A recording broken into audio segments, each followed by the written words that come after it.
তাআলা জিজ্ঞাসা করলেন, মা বিকিকা ইয়া রাসূলুল্লাহ, কোন জিনিসে আপনাকে কাঁদায়, কি কারণে আপনি কান্না করেন, কোন জিনিসে আপনাকে ক্রন্দন করায়? রাসূল সাল্লাল্লাহু আলাইহি ওয়াসাল্লাম বললেন, আমি নিজের জন্য না খেয়ে থাকার জন্য কান্না করি না, না খেয়ে থাকার জন্য কান্না করি না, নিজের দুনিয়ার ধন সম্পদ হোক বা না হোক এর জন্য কান্না করি না। আমার ওই সময়ের কথা মনে পড়ে গেছে, ওই সময়ের কথা মনে পড়ে গেছে যে সময়ের মধ্যে আল্লাহ তাআলা আমাকে মেরাজের মধ্যে নিয়ে গেলেন, মেরাজের মধ্যে আমাকে জান্নাত পরিদর্শন করাইলেন, জাহান্নাম পরিদর্শন করাইলেন। জান্নাত এবং জাহান্নাম পরিদর্শন করার পরে জাহান্নামের মধ্যে শুধু দেখতে পেলাম নারী আর নারী, বিভিন্ন ধরনের শাস্তি ভোগ করছে। হযরত ফাতিমা রাদিয়াল্লাহু তাআলা আনহা জিজ্ঞাসা করলেন, ইয়া রাসূলুল্লাহ, ইয়া হাবিবাল্লাহ, কি ধরনের শাস্তিতে লিপ্ত রয়েছে তারা, একটু আমাকে জানান না, আমাকে জানান।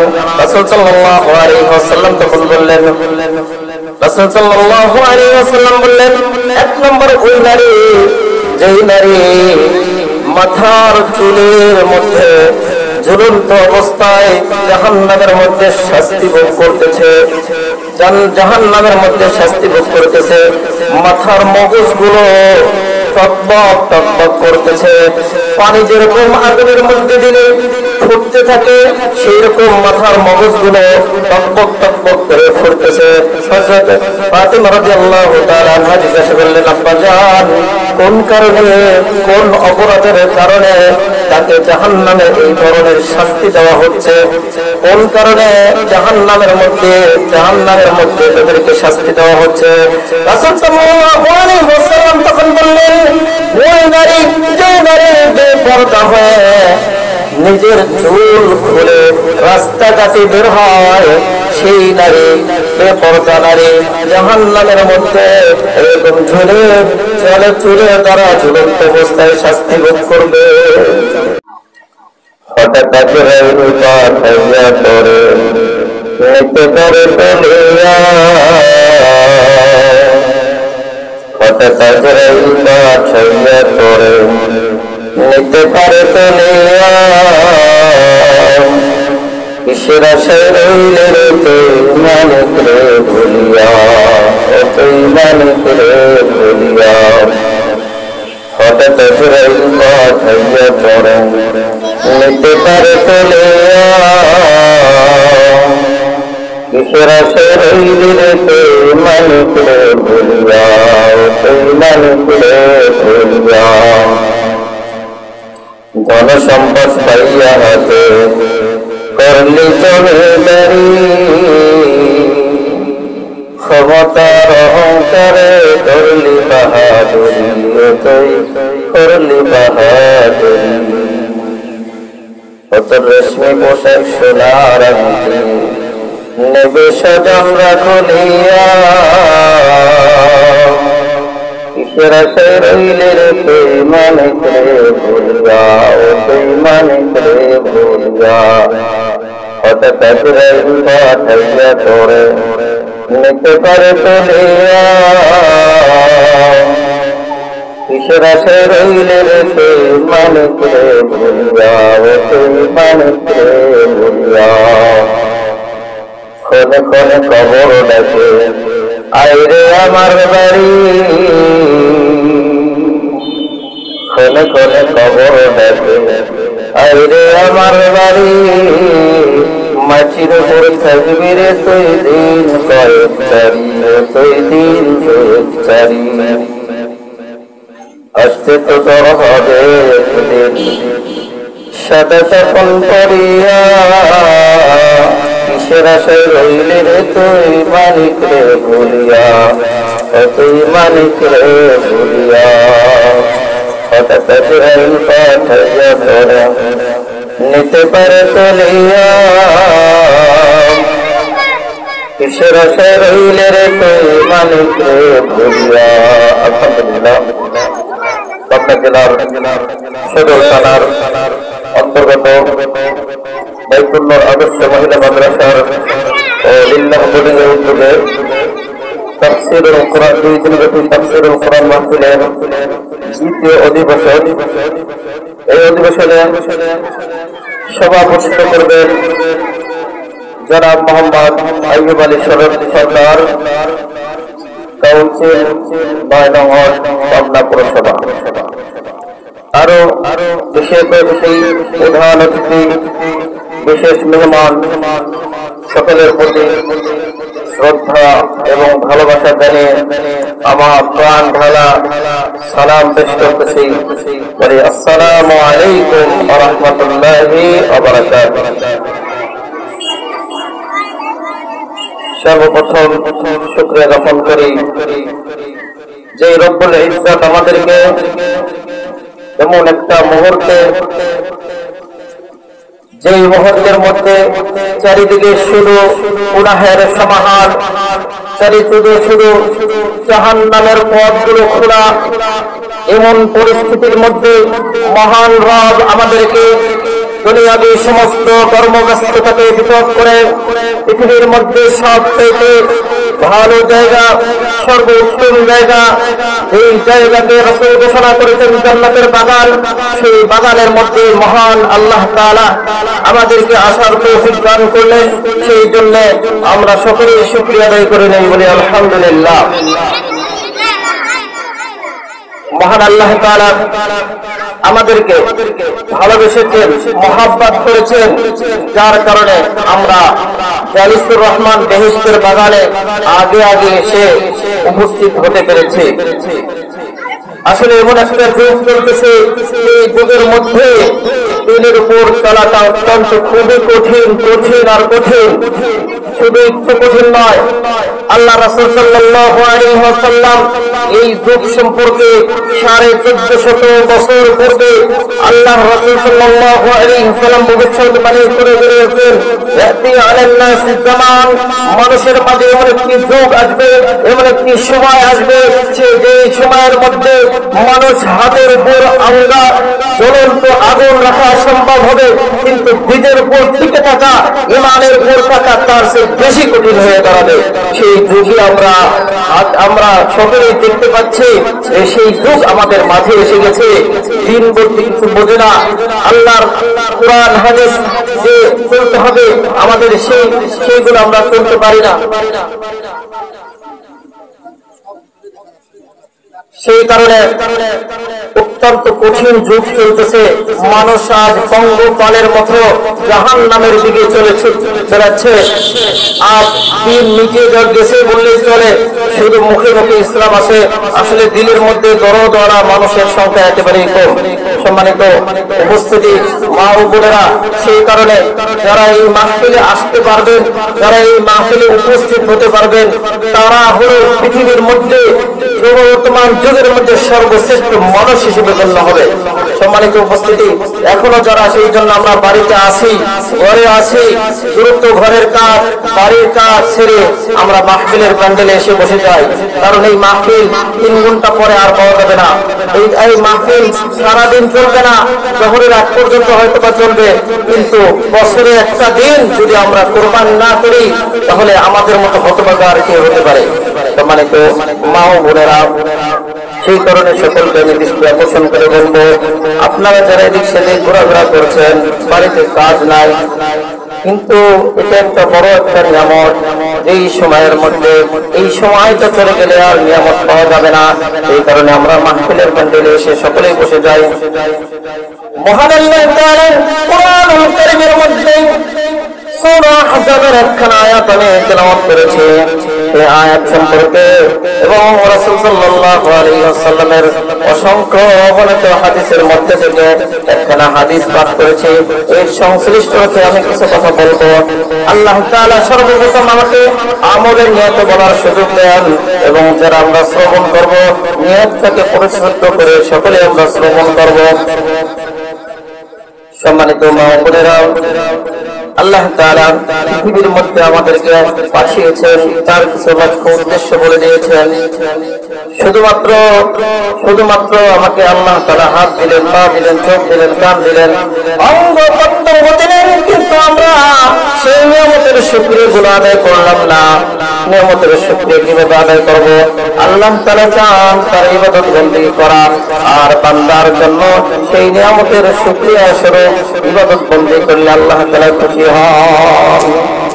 সম্মানিত মা ও বোনেরা, সেই কারণে মহান আল্লাহ তাআলা যেহেতু আমাকে সুস্থ রেখেছেন, আমাকে আল্লাহ তাআলা নিয়ামত দিয়ে ভরপুর করে দিয়েছেন, গাছপালা, তরুলতা, পশু পাখি যাই কিছু আমরা দেখি না কেন সমস্ত কিছু মানুষের জন্য আল্লাহ তাআলা সৃষ্টি করেছেন।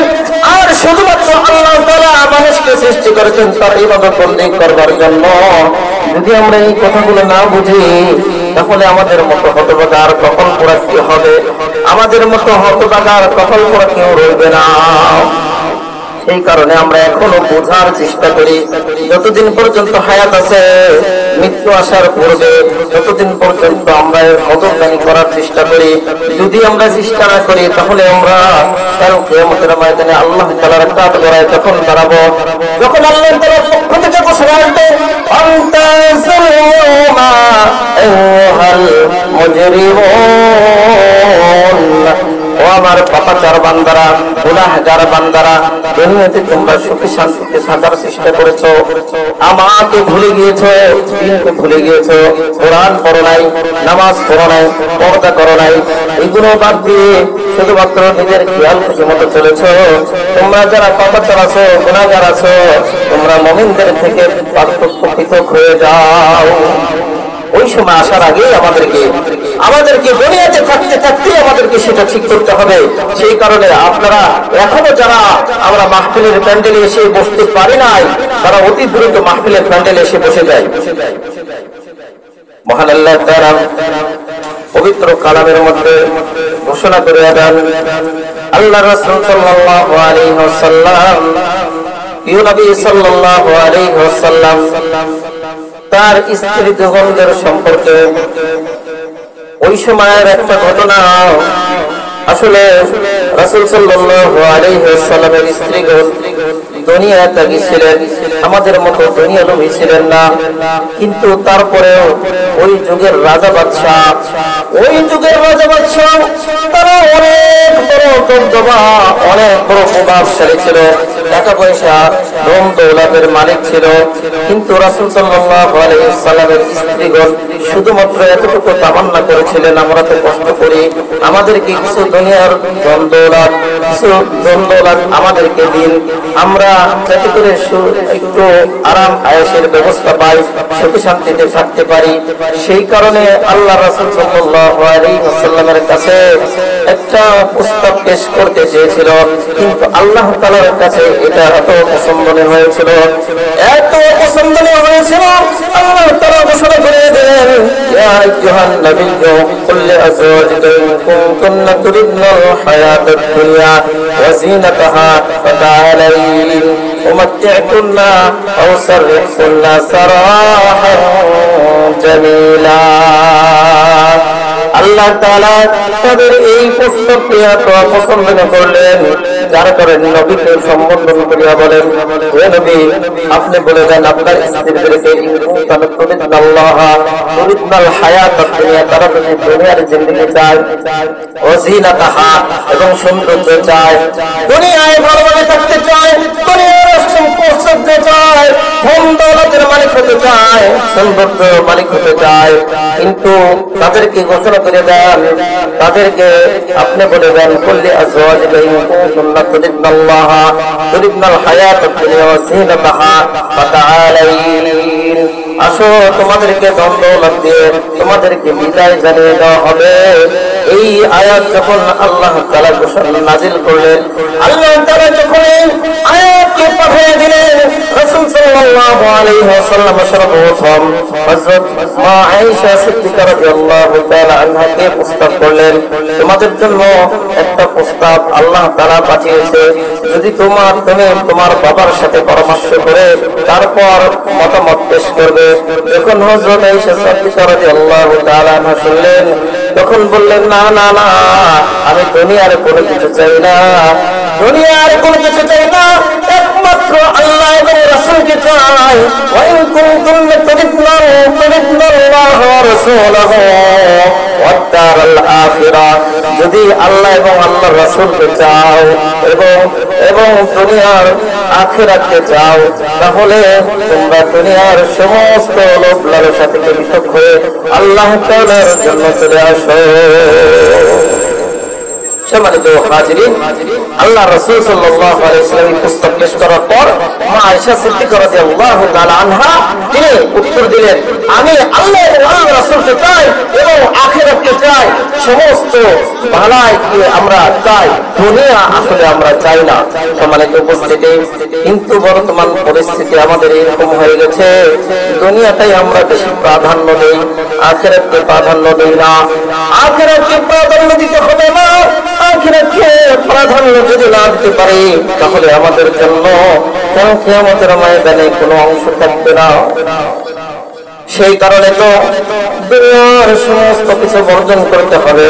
নারী জাতিদের জান্নাতে যাওয়া একেবারে সহজ, শুধুমাত্র 4টা যদি কাজ করতে পারে, তাহলে তার জন্য জান্নাতের 8টা দরজা খোলা। নবী সাল্লাল্লাহু আলাইহি ওয়াসাল্লাম বলেন, আল মারআতু ইযা সাল্লাত খামসাহা, আল মারআতু ইযা সাল্লাত খামসাহা, মহিলাগণ, নারীগণ, তোমরা যদি 5 ওয়াক্ত নামাজ পড়ো, অসামাত শাহরাহা, অসামাত শাহরাহা, রমজান শরীফের রোজা রাখো, وأحصنت فرجها وأطاعت بعلها فليدخل من أي أبواب الجنة شاءت। আল্লাহ রাসূল সাল্লাল্লাহু আলাইহি ওয়াসাল্লাম বলেন, শুধুমাত্র তোমরা যদি 4টা কাজ করতে পারো, 4টা জিনিস আমল করতে পারো, জান্নাতের 8টা দরজার মধ্যে থেকে যে কোনো দরজা দিয়ে হোক জান্নাতে প্রবেশ করতে পারবা। 1 নাম্বার হলো 5 ওয়াক্ত নামাজ, 2 নাম্বার হলো রমজান শরীফের রোজা, 3 নাম্বার হলো পর্দা, 4 নাম্বার হলো স্বামীর কথা মতো চলা। একেবারে সহজ কাজ। 5 ওয়াক্ত নামাজ অনেকেই পড়ে, অনেকেই যাকাতও দেয়, রমজান শরীফের রোজাও রাখে, কিন্তু 3 নম্বর কাজটা অত্যন্ত কঠিন। বর্তমান যুগের মধ্যে পর্দাশীলা মহিলার সংখ্যা একেবারে কম, পাওয়াই যায় না বললে চলে। অথচ রাসূল সাল্লাল্লাহু আলাইহি ওয়াসাল্লাম মেরাজের রাত্রিতে যখন জান্নাত পরিদর্শন করলেন, জাহান্নাম পরিদর্শন করলেন, শুধু নারীদেরকে জাহান্নামের মধ্যে দেখতে পাইলেন, অধিকাংশই নারী আর নারী। একদিনের ঘটনা, হযরত আলী রাদিয়াল্লাহু তাআলা, ফাতিমা রাদিয়াল্লাহু তাআলা আনহা উভয় রাসূল সাল্লাল্লাহু আলাইহি ওয়াসাল্লামের সাথে সাক্ষাতের জন্য গেলেন।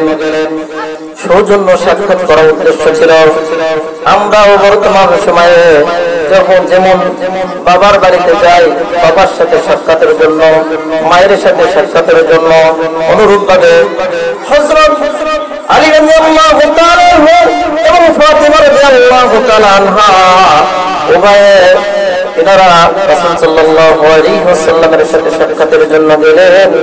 যেমন চোরে আশ্চর্য ঘটনা দেখতে পাইলেন, রাসূল সাল্লাল্লাহু আলাইহি ওয়াসাল্লামকে স্বাভাবিক পাইলেন না, রাসূল সাল্লাল্লাহু আলাইহি ওয়াসাল্লামকে স্বাভাবিক পাইলেন না।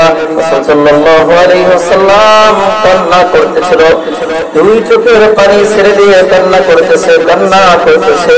এই পরিস্থিতি দেখে কান্নার বিস্তার উভয়ের মধ্যে ছড়িয়ে পড়ল, উভয়ের মধ্যে ছড়িয়ে পড়ল। সবাই কাঁদলেন।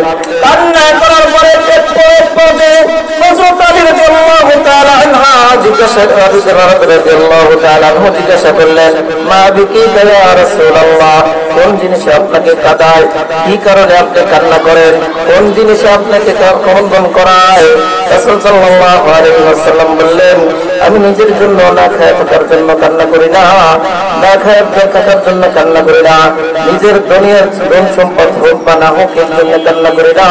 আমার ওই সময়ের কথা মনে পড়ে গেছে, ওই সময়ের কথা মনে পড়ে গেছে, যে সময়ের মধ্যে তারা আমাকে মেরাজের মধ্যে নিয়ে গেলেন, মেরাজের মধ্যে আমাকে জান্নাত পরিদর্শন করাইলেন, জাহান্নাম পরিদর্শন করাইলেন। জান্নাত এবং জাহান্নাম পরিদর্শন করার পরে জাহান্নামের মধ্যে শুধু দেখতে পেলাম নারী আর নারী, বিভিন্ন ধরনের শাস্তি ভোগ করছে। হযরত ফাতিমা রাদিয়াল্লাহু তাআলা আনহা জিজ্ঞাসা করলেন, ইয়া রাসূলুল্লাহ, ইয়া হাবিবাল্লাহ, কি ধরনের শাস্তিতে লিপ্ত রয়েছে তারা, একটু আমাকে জানান না, আমাকে জানান। রাসূল সাল্লাল্লাহু আলাইহি ওয়াসাল্লাম তখন বললেন, রাসূল সাল্লাল্লাহু আলাইহি ওয়াসাল্লাম বললেন, এক নম্বর ওই নারী, যেই নারী মাথার চুলের মধ্যে ঝুলন্ত অবস্থায় জাহান্নামের মধ্যে শাস্তি ভোগ করতেছে, জাহান্নামের মধ্যে শাস্তি ভোগ করতেছে, মাথার মগজগুলো টকবক টকবক করতেছে, পানি যেরকম আগুনের মধ্যে দিলে ফুটতে থাকে সেই রকম মাথার মগজগুলো টকবক টকবক করে ফুটতেছে। হযরত ফাতিমা রাদিয়াল্লাহু তাআলা আনহা জিজ্ঞাসা করলেন, আব্বা জান, কোন কারণে, কোন অপরাধের কারণে তাকে জাহান্নামে এই ধরনের শাস্তি দেওয়া হচ্ছে? কোন কারণে জাহান্নামের মধ্যে তাদেরকে শাস্তি দেওয়া হচ্ছে? রাসূল সাল্লাল্লাহু আলাইহি ওয়াসাল্লাম তখন বললেন, ওই নারী, যে নারী বেপরদা হয়ে নিজের চুল খুলে রাস্তাঘাটে বের হয়, সেই নারী, বেপরদা নারী জাহান্নামের মধ্যে এরকম চুলের দ্বারা ঝুলন্ত অবস্থায় শাস্তি ভোগ করবে।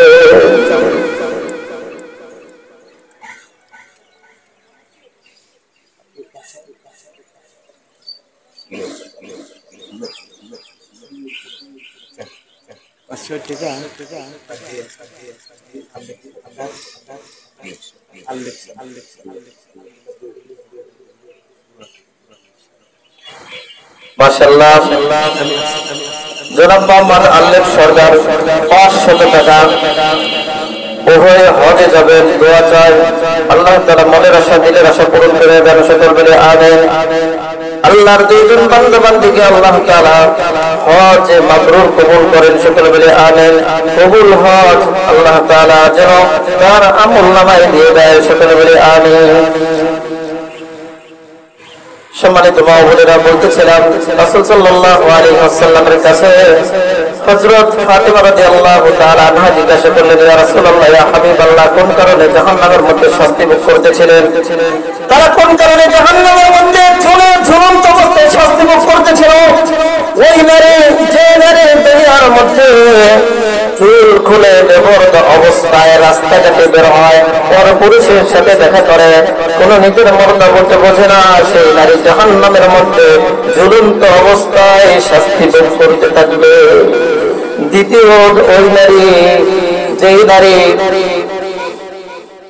জিহ্বার ঝুলন্ত অবস্থায় জাহান্নামের মধ্যে শাস্তি ভোগ করতে থাকবে। কম্বর থেকে জিহ্বা টান দিয়ে বের করে সমস্ত শরীর জিহ্বার উপর ঝুলন্ত অবস্থায় থাকবে, জাহান্নামের মধ্যে এই পরিস্থিতি থাকবে। হযরত ফাতিমা রাদিয়াল্লাহু তাআলা জিজ্ঞাসা করলেন, ইয়া রাসূলুল্লাহ, ইয়া হাবিবাল্লাহ, কোন কারণে সে এরকম জাহান্নামের মধ্যে শাস্তি ভোগ করতে থাকবে? রাসূল সাল্লাল্লাহু আলাইহি ওয়াসাল্লাম বললেন, ওই কারণে যে জবান দিয়ে কটু কথার মাধ্যমে স্বামীকে কষ্ট দেয়, আশেপাশের লোকেদেরকে কষ্ট দেয়, মানুষকে কষ্ট দিতে থাকে, কটু কথার মাধ্যমে স্বামীকে সম্মান করে না এবং কটু কথার মাধ্যমে কষ্ট দিতে থাকে, সেই নারী জাহান্নামের মধ্যে জিহ্বায় ঝুলন্ত অবস্থায় শাস্তি ভোগ করতে থাকবে। 3 নম্বর ওই নারী, যেই নারী স্তনে ঝুলন্ত অবস্থায় শাস্তি ভোগ করতে থাকবে এবং স্তনে ঝুলন্ত অবস্থায় শাস্তি ভোগ করতে থাকবে, এমন পরিস্থিতি হবে যে পরিস্থিতির মধ্যে বাঁচার কোনো উপায় থাকবে না।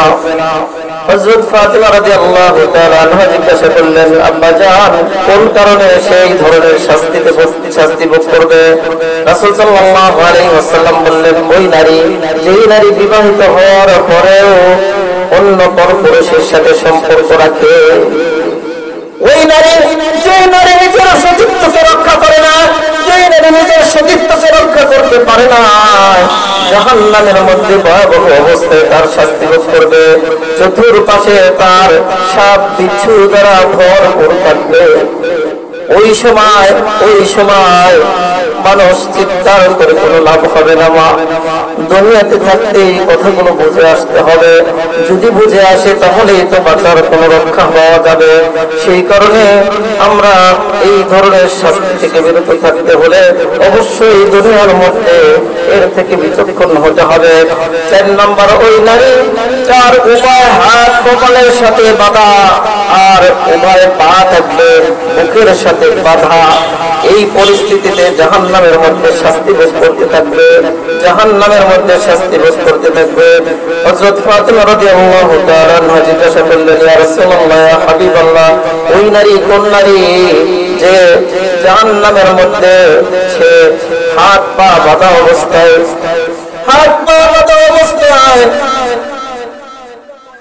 শাস্তি ভোগ করতে থাকবে?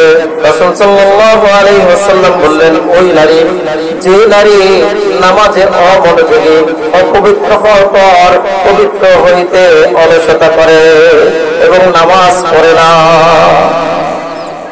4-5 নম্বর ওই নারী যে নারীর চেহারা ভয়াবহ দৃশ্য হবে, জাহান্নামের মধ্যে চেহারা হবে শুকরের মতো, আর চেহারা হবে শুকরের মতো, শরীর হবে গাধার মতো।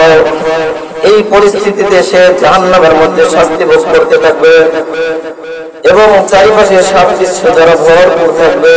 রাসূল সাল্লাল্লাহু আলাইহি ওয়াসাল্লামকে জিজ্ঞাসা করলেন, কোন কারণে নারী জাহান্নামের মধ্যে এই ধরনের শাস্তি ভোগ করবে? রাসূল সাল্লাল্লাহু আলাইহি ওয়াসাল্লাম বললেন, ওই নারী জাহান্নামের মধ্যে এই জন্য শাস্তি ভোগ করতে থাকবে, সে দুনিয়ার মধ্যে মিথ্যা কথা বলার অভ্যাস ছিল, গীবত শিকায়ত করত, পরনিন্দা করত, গীবত শিকায়ত করত, যার কারণে সে জাহান্নামের মধ্যে এই ধরনের শাস্তি ভোগ করতে থাকবে। আল্লাহ তাআলা পবিত্র কোরআনের মধ্যে গীবত সম্পর্কে, পরনিন্দা সম্পর্কে বলেন, ইয়া আইয়ুহাল্লাযীনা আমানু ইজতানিবু কাসীরাম মিনাল যান্নি ইন্না বা'দাল যান্নি ইসমুন ওয়া লা তাজাসসাসু ওয়া লা ইয়াগতাব বা'দুকুম বা'দান আইয়ুহিব্বু আহাদুকুম আন ইয়াকুলা লাহমা আখিহি মাইতান ফাকারিহতুমুহু ওয়াত্তাকুল্লাহ ইন্নাল্লাহা তাওয়াবুর রাহিম। মহান আল্লাহ তাআলা বলেন, তোমরা কি তোমার ভাইয়ের বা নিজের আপন ভাইয়ের মরা ভাইয়ের গোশত খাও?